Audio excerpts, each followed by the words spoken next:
Hello, everyone. Welcome. Thanks for joining our diagnostic training session today. And what you're about to see is a pre-recorded training session we did over in the United States.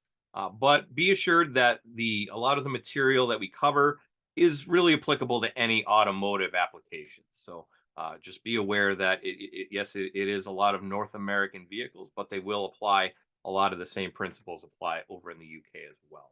Now, if you do have any questions, if you're watching this during the premiere, you can just leave it in the chat. We'll be monitoring live chat. If you're watching this after the premiere, then just feel free to leave a comment underneath the video and we'll get to those as we can as well. So my name is Jason Gabrenas. I'm one of Snap-on's diagnostic technical trainers.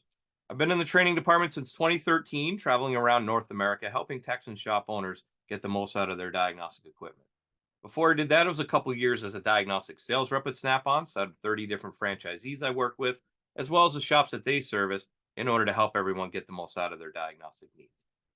Then before I did that, it was 8 years at Subaru, so I worked in a dealership, and over time, I guess, just became the default diag guy in the shop. So I always ended up having the drivability problems, the intermittent problems, the weird wiring problems that would show up on those cars.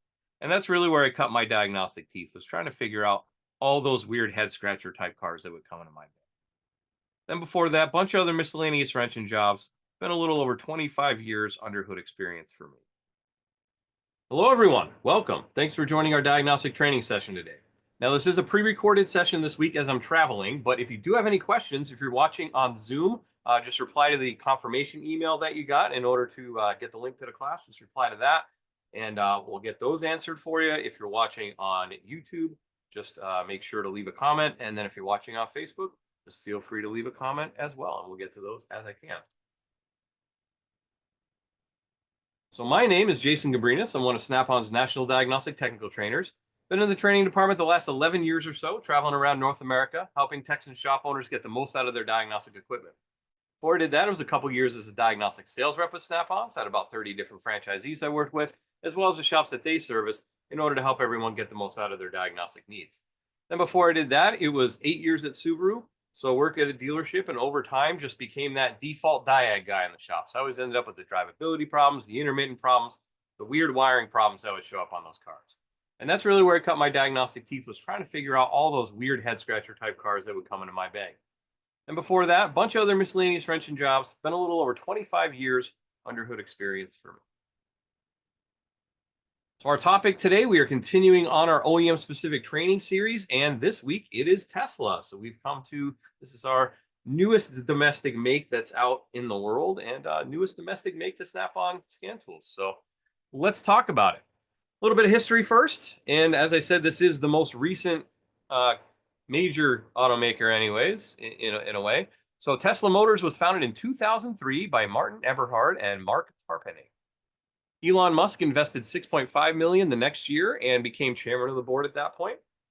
And they produced their first vehicle, the Roadster, which is pictured down there on the bottom, in 2008, and that's based on the Lotus Elise. Also in 2008, Musk then took over as CEO. Tesla also has a hand in solar and power storage. They have roofing tiles that are like solar panels, and then they have the battery banks that they have as well. So they began delivering the Model S sedan, which was their first major market car, mass market car, in 2012. In 2014, they introduced autopilot, leveraging multiple sensors to achieve semi-autonomous driving. Remember, it says autopilot, but you still have to be paying attention, holding the wheel and all that. They launched the Model X SUV in 2015. And then the Model 3 was launched in 2016 as a lower-priced mass market sedan, and launched the Model Y SUV in 2019. All right, so let's talk about the top models. Now, I'm going to do this a little differently than I've done all the other manufacturers, just because of they only have so many models. So we're just going to go through each of them. But what I found interesting is that the Tesla Model Y in 2023 was the 5th most selling vehicle in North America. Not just electric vehicle, it was the most selling electric vehicle. But you see the F-Series, Silverado, Ram pickup, RAV4, and then the Tesla Model Y right there. And then the Tesla Model 3 is down here. So just outside of the top 10. Let's see, 1, 2, 3, 4, 5, 6, 7, 8, 9, 10, 11, 12, top 12. So right there. So 2 Teslas in the top 12, top overall sales for the model year 2023. So I didn't realize how far they had come in such a short time that they had gotten there. So if we look at their total sales, 2010 or 2013 to 2023, the last 10 years, Model 3 almost a million over those 10 years. Model Y, then the Model S, and then the Model X. And then if we go by model year, or yeah, I guess it would be model year. Tesla doesn't really do a lot of like the model year changes. They just kind of make iterative changes along the way. So it's kind of hard to nail down where some of these things happen. But I guess they do sell them as a model year. So we can see that the S and the X, it was small production, 2016, 2017, even 2018 and 2019. We see the S and the X are a very small portion of what they sell. But once they introduced the 3 at that lower price point, that was really the catalyst, and that really took off from there. So we can see how that ramped up. And then when the Model Y took off, man, like I said, number 5 overall vehicle in North America. So I just thought that was kind of interesting. So a couple representatives, as we always do. So I just picked the top selling year. And like I said, they kind of are weird about model years. But the 2023 Model Y. So these are available in what they call standard range, long range, and performance models. All vehicles are all-wheel drive.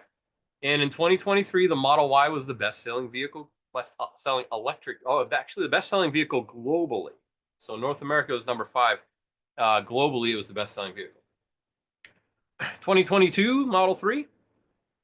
So it was introduced to be a lower-cost sedan, as we said before. It's available in what they call base, long-range, and performance models. The base model is rear-wheel drive, and the others are all-wheel drive. So to get all-wheel drive on a Tesla, you get dual motors, front and rear. 2016 Model S was kind of the high water mark for that. It was available in multiple configurations, 60, 70, 75, 85, 90, and 100 kilowatt-hour varieties. The P models are what they would call performance models, and D models are the dual motor, the all-wheel drive. So example, a P90D would be a performance 90 kilowatt hour all-wheel drive vehicle. That's how they kind of lay out their different sub-models. And the Model S was Tesla's first mass market model.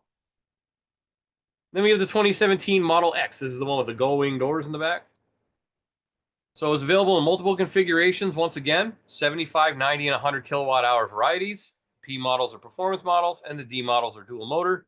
So in that case, a P100D would be a performance 100 kilowatt hour all-wheel drive vehicle. And like I said, uniquely has rear gull-wing doors, the only model that. Some common issues.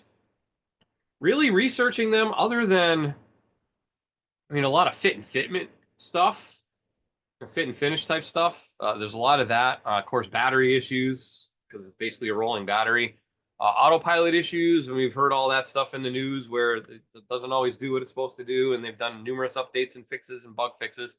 And software and firmware issues. It seems like most of the problems with these vehicles are going to be software related. And a lot of times the fix for it is Tesla will send a software update to the affected system, and that'll just fix the problem. You're also going to see when we get into the scan tool, a lot of the functions that you're able to do are resets. Reset the ECU, hard reset, soft reset. So a lot of times that can just fix the problem. And the way they present codes is unique and everything like that, which brings us into our OEM specific features that I want to talk about. So one of the most unique things I would say in our space that we'd be kind of dealing with like as the aftermarket, Tesla continually their business model. So they continuously update their hardware, not following a model year as traditional automakers. So when they have something new that's developed, they put it on the car, rolling in production, and they just move on from there. They also don't follow the traditional dealership model. So you don't really have a place to go to bring your car. And oftentimes you buy them, they have centers. They do have service centers, but it's not a traditional dealership like we'd be used to. And service is usually remote diagnostics, like I said, with a mobile tech sent out for more difficult issues. So there's Tesla vans around that will go out and they'll have some parts, or they'll go out and just do change your tire on the side of the road or whatever it happens to be, like that. I don't know if that's necessarily something I'd call a technician out for. They could probably do it themselves, but as far as that's their general OE repair model, right? That's what they're going to do. Now, if you're in an aftermarket shop, it's going to be a little bit different. I mean, diagnosing the car is going to be similar, but different. So as far as diagnosis capabilities, so the S and the X models have an OBD2 port until 2020. The 3 and the Y models have a proprietary connector. All models can do some diagnosis through the touchscreen. So it actually is pretty in-depth, pretty well in-depth you can do. There's a whole manual online you can read through how to do it. For more involved diagnosis, there's also a service mode plus for a fee. So it's $165 a day, $500 for a month, $3,000 for a year. And that gives you software that you can hook up to a laptop to plug in as well. Service info is generally pretty readily available. So they have their website, service.tesla.com. And then Shopkey also has information. Shopkey Mitchell also has a lot of information on Tesla as well. So if you have a subscription to Shopkey or Mitchell, Tesla was added maybe a year or two ago. And we do have information on it in there. I'll show you that in a little bit. Also with the subscription, it gives you service mode plus, like I said, so you can get a little bit deeper. Place a vehicle in advanced diagnostic mode with additional features such as live CAN viewer. So like I said, a lot of network and computer type issues would be the major issues they would have. Also theory and operation and stuff like that. So some tips from a tech with that, that brings us to a diagnostic strategy. So this is right from Tesla's book. There are many tools that can be used to diagnose a Tesla. Some are offered by Tesla, such as using free diagnostic software application called Service Mode that's equipped on all Tesla vehicles and runs on the touchscreen. Or you can purchase that diagnostic software subscription for access to Toolbox and additional tools and resources. Alternatively, a diagnostic scan tool can be purchased from a third party like Snap-on. Below is a recommended process to diagnose the Tesla vehicle. Enter service mode, following the instructions in the service manual. Use service mode to view the recently asserted alerts on the vehicle. Read the troubleshooting description on the touchscreen within service mode. Like I said, a lot of this takes place on the touchscreen. If the path to repair is still unclear, purchase a diagnostic software subscription to access the diagnostic article for the alert within Toolbox to view more information and common possible comments. So that's how they want you to go through there. As far as OEM specific functions on the scan tool itself, so I figured the things, the giant rolling battery. So what are some things we can do on that? So there's a lot of clear counters and contact counters, things like that. Reset specific alert codes. So we'll look at alert codes in a little bit and how they're laid out. So like a W1563 is an alert code, and then that would just reset whatever, set that off. Also refill and drain coolant in the coolant system, because there is a battery coolant for that, and then coolant air purge. So if you do have to refill the coolant, you'd have to purge the air out of it, of course. Some other tests that would be applicable on the vehicle as well. We got air suspension, which is set ride height, read the pressures for diagnostic purposes, occupant detection reset. So for the passenger seat, to reset it to 0, and TPMS learn. So they do have tire pressure monitoring sensors. They are a little different. They're actually Bluetooth, not a radio frequency like the other TPMS sensors that you might be used to, but they do use a Bluetooth low energy TPMS sensor, but it looks just like any other TPMS sensor. So they just do it a little bit different. All right, so let's go live on the tool and see some stuff that we can see. I'm going to go through each of those vehicles that we looked at before. I'm going to start with the 16 Model S. So on a 16 Model S, it would have a diagnostic connector underneath the dash, so I can go in there. We have the option to display the active ECUs or display all ECUs. I'm just going to display all that could possibly be on there. Code scan, clear codes read by code scan, electronic parking brake, occupant classification system, and so on and so forth. You can see all the way down through all of these different things. So things like I mentioned, the air suspension, right?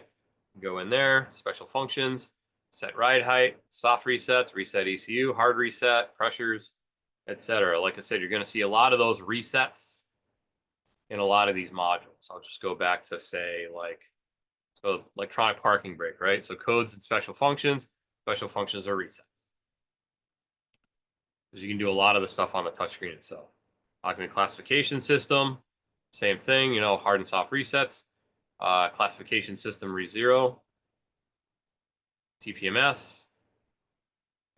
Special functions, so TPMS IDs. Auto learn start or auto learn by VIN. Or reset the ECU. So things like autopilot, right? Codes, resets. codes and resets.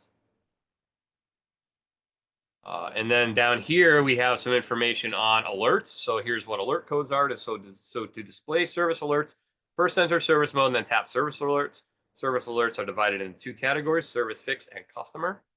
Service fix alerts can include important issues along with non-issues. So that's fun. It's common to see service fix alerts that are not important. That's wonderful. Customer alerts are the same as those that show up on the display during normal vehicle operation. So here are different alerts. And then also there is service mode. We tell you how to get into service mode to enable it and disable it. So you go in there on the touchscreen, go to software, image of the vehicle and badge is displayed, touch and hold the word model on the badge for 2 seconds, then release it. And then you get an on-screen keyboard pop up, type service into the access code and then touch OK. And then it will get you into service mode. And then to get out, you just hit exit service. And then for some repairs, you may need to get a little further and open the gateway. So there's a gateway on it. So in order to unlock it, gateway lock to be displayed on the instrument cluster and media control unit. The procedure unlocks the gateway using the touchscreen. So once you're in service mode, press and hold the brake pedal, then push and hold the turn signal stalk fully up for at least 10 seconds. Then the instrument cluster and media control unit will briefly display gateway unlocking. Once it's unlocked, instrument cluster will display gateway unlocked, and a countdown timer will display the remaining time in seconds. But the gateway continues to be unlocked for a max of 90 minutes. I don't know why it shows it in seconds. It's like 5,000 seconds, but 90 minutes max. Gateway will lock when the timer is elapsed or when leaving the vehicle and closing the doors. The gateway needs to be unlocked for a longer period of time. Repeat the unlocking gateway. So we give you tips on how to do that as well. So like I said, a lot of stuff in there. Also in guided component tests, we have ABS at the moment to start. So things like the ABS module, brake fluid level switch, wheel speed sensors, yaw rate sensors, etc. You can see all that in there. And then we also have, like I said, ShopKey has information on these too. And this is where we normally go anyways, looking for SureTrack information. So it's a 70D, electric vehicle. And then there we go. So we have still TSBs, common specs, fluid capacities, if any. There's not a lot, but it's full service manual.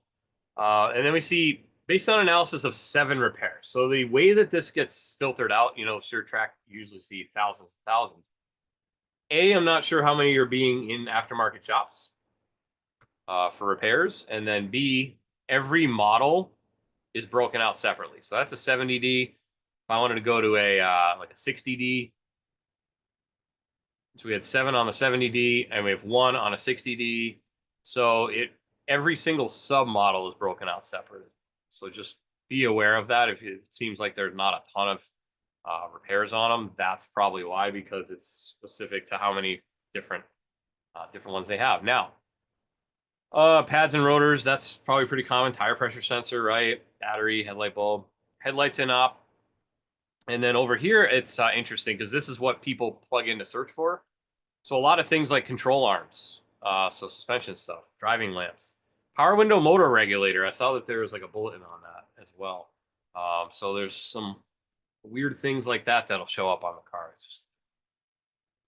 That's how you fix it. Now, if I wanted to go look at my codes, these are the alert codes like I talked about, and they present them in a totally different way, you see, right? So BMS would be body management system, and then it's F104 HWBMB enumeration, SWBMB communication. So software's SW software, HW's hardware. And you can see it just goes through battery management system, charging system, DI, driver information, I'm guessing that might be, electronic parking brake, ESP, gateway. And then you can see they kind of have a description. So if I had let's see, MCU, right? So brake fluid level. It's going to say whether or not it's shown to a customer, what the text is, and so on and so forth. You can go through. So they present things a little bit differently because they never had traditional gasoline engines, never had to follow emissions, that sort of thing. So it's similar but different, and it's different enough if you learn enough about it. It shouldn't be too difficult to go. All right, so that's the S. We'll go through the X. Now the X is going to be very, very similar. Very, very similar because basically they use the same computers for just about everything. Every computer, like the battery management system computer, is going to be the battery management system computer until they decide to change a hardware change. Right, so it's going to have a lot of the same stuff in there. So like Tesla thermal control. So this is where you would go in for like your refill or drain on the coolant, coolant air purge, that sort of thing. So you go in there, and then if I go in, guided component test will be the same. All right, so it's ABS. It's going to be the same ABS system, pretty much. If you go on a sure track, let's say like a 90D, sure.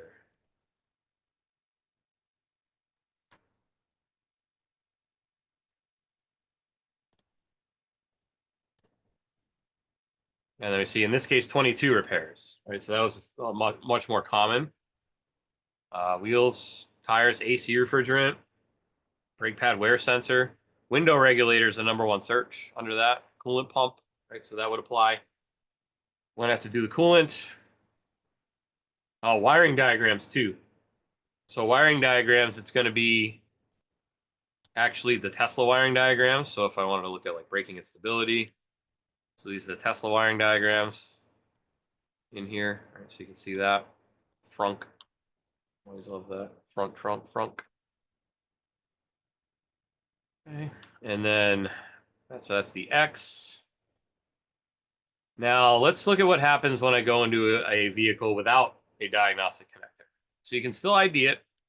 You can still go into scanner if you want, but it's going to have alerts, gateway, and service mode that I showed you earlier because those vehicles are diagnosed through that touchscreen exclusive. Let's look at repair information.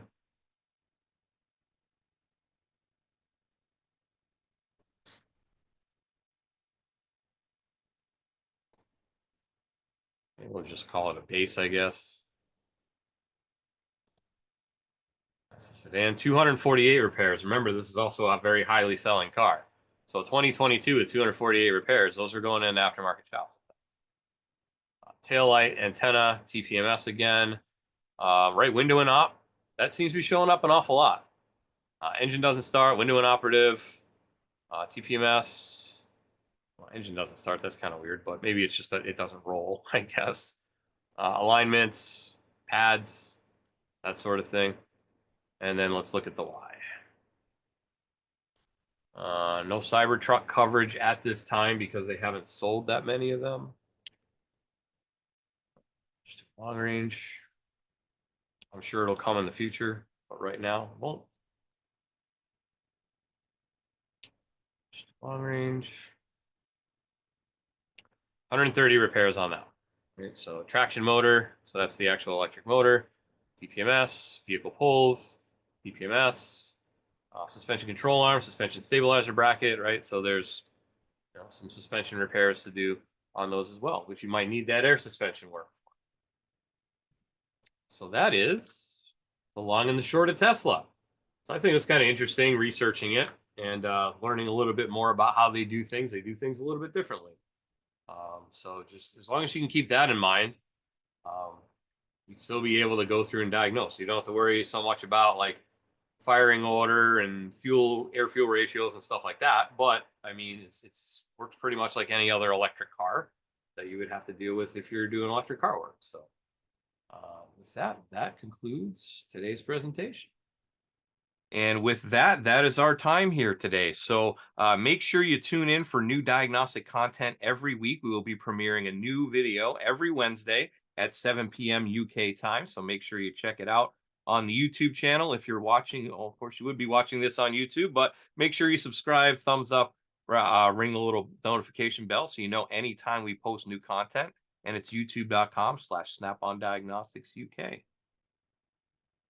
With that, time for questions. If you have any questions, just feel free, once again, if you're watching this on a premiere, just leave it in the live chat and we'll answer those. Otherwise, leave a comment under the video and we will get to those as we monitor those comments as well. So I'd like to thank you for taking a little bit of time out of your day to learning a little bit more about how you might be able to be more efficient at diagnosing vehicles using some of the information that we've given you today. Hopefully, we'll see you next week. Hopefully, you can watch and see you on any of our other videos. Have a good week. Have a good night, and take care.